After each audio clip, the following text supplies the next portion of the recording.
Tonton video ini sampai selesai agar Anda tidak gagal paham.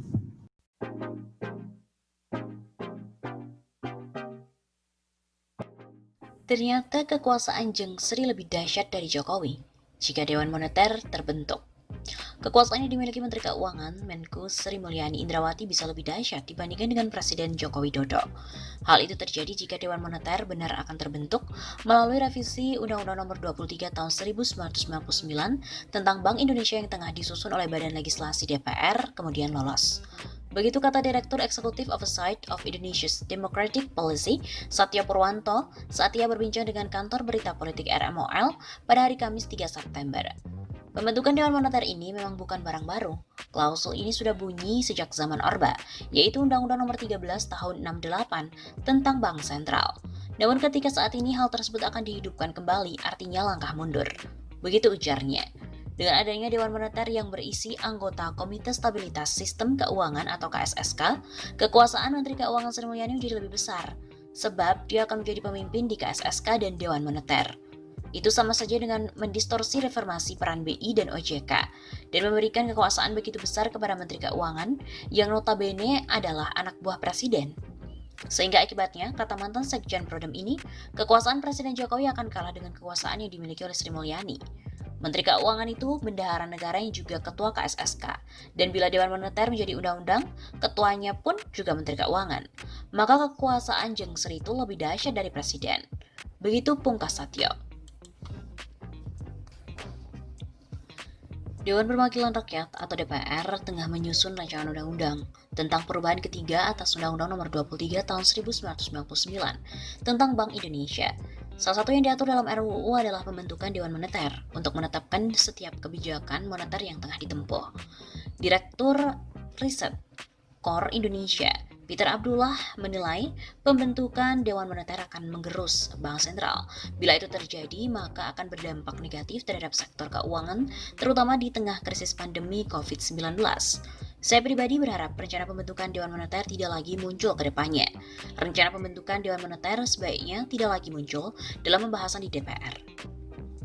Peter meminta pemerintah dan DPR perlu berhati-hati dalam melakukan amandemen, baik untuk amandemen Undang-Undang BI yang saat ini sudah masuk prolegnas strategis, maupun amandemen UU OJK dan juga UU LPS.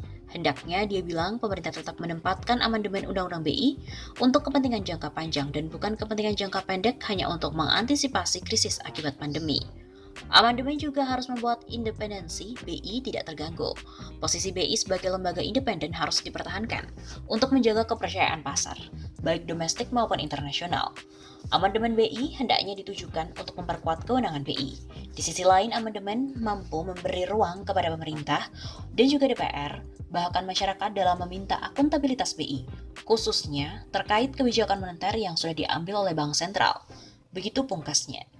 Mengutip draft RUU dari BI yang diterima oleh Kompas, belit soal Dewan Moneter diatur dalam beberapa pasal. Pasal 7 ayat 3 RUU menyebut penetapan kebijakan moneter dilakukan oleh Dewan Moneter. Sementara itu, ketentuan pasal 9 yang menjelaskan bahwa pihak lain tidak bisa ikut campur dalam pelaksanaan tugas BI pun dihapus.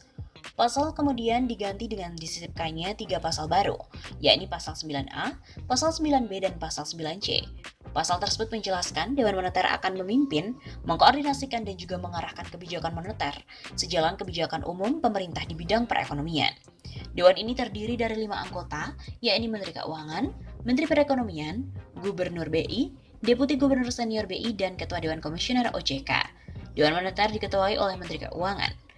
Apabila dipandang perlu, pemerintah dapat menambah beberapa orang menteri sebagai anggota penasihat kepada Dewan Moneter. Di pasal 9C, keputusan Dewan Moneter diambil dengan musyawarah untuk mufakat. Bila gubernur tidak memufakati hasil musyawarah, gubernur dapat mengajukan pendapatnya kepada pemerintah. Poin ini juga dipersoalkan karena membuat peran gubernur dalam mengambil kebijakan moneter menjadi lemah.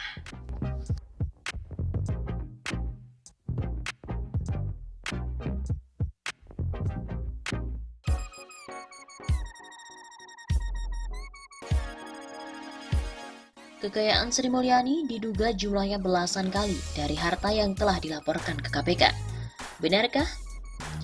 Dilansir dari situs resmi KPK pada hari Rabu 29 Juli 2020, LHKPN mencatat Menteri Keuangan Sri Mulyani Indrawati atau SMI memiliki kekayaan sebesar 47 miliar rupiah atau lebih tepatnya 47,53 miliar rupiah.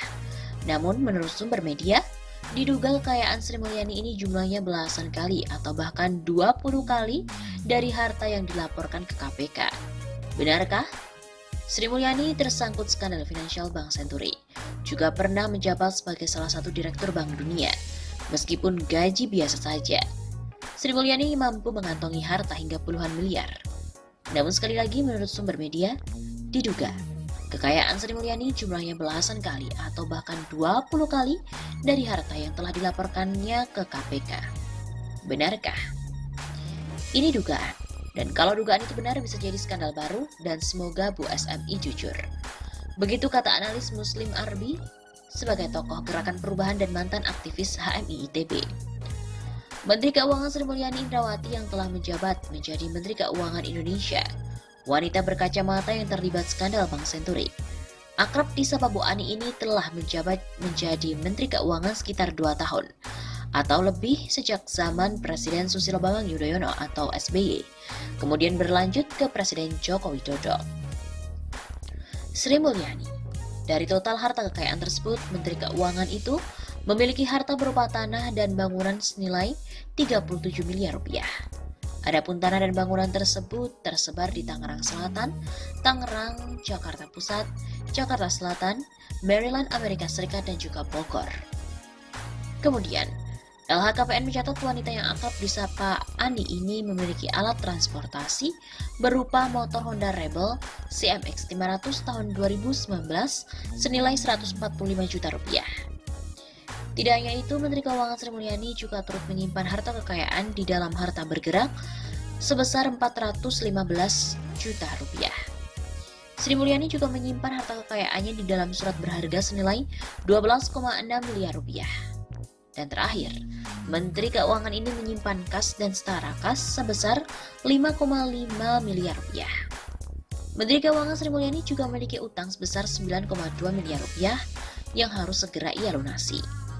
Jika harta kekayaannya dikurang dengan jumlah utang, maka Menteri Keuangan Sri Mulyani Indrawati memiliki total harta kekayaan sebesar 47,53 miliar rupiah.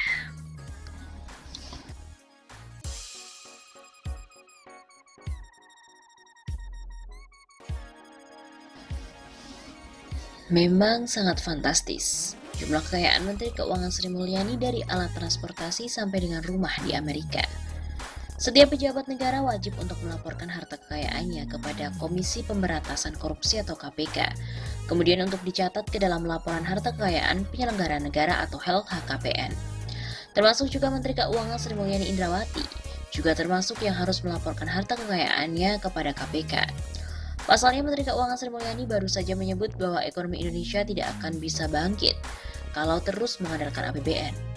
Selain itu ramai pula Sri Mulyani yang dikabarkan ingin menambah utang Indonesia ke Bank Dunia mencapai 79 triliun rupiah. Kehidupannya sebagai bendahara negara tentu membuat Sri Mulyani harus mengelola keuangan negara secara cermat. Lalu bagaimana dengan harta kekayaan Sri Mulyani yang ia kelola sendiri? Melansir dari situs resmi KPK, pada hari Rabu 29 Juli, LHKPN mencatat Sri Mulyani memiliki kekayaan sebesar 47,53 miliar rupiah.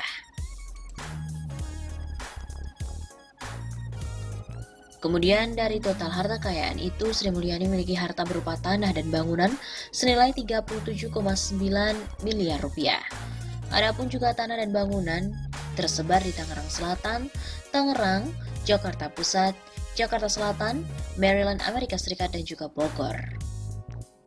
Tak hanya itu, Sri Mulyani juga turut menyimpan harta kekayaannya di dalam harta bergerak lain sebesar 415 juta rupiah.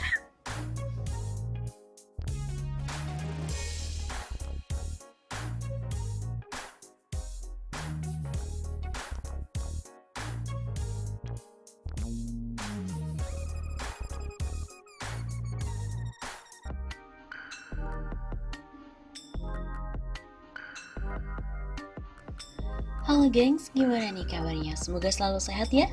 Dan semoga kalian selalu setia untuk menunggu kabar-kabar yang ter-up-to-date dari 651 Safa. Geng, setelah kemarin diberitakan bahwa Menteri Keuangan Sri Mulyani Indrawati keceplosan tentang janji-janji Jokowi yang bikin mules. Keluhan Sri Mulyani ini pun juga ditanggapi oleh mantan Sekretaris BUMN Said Didu.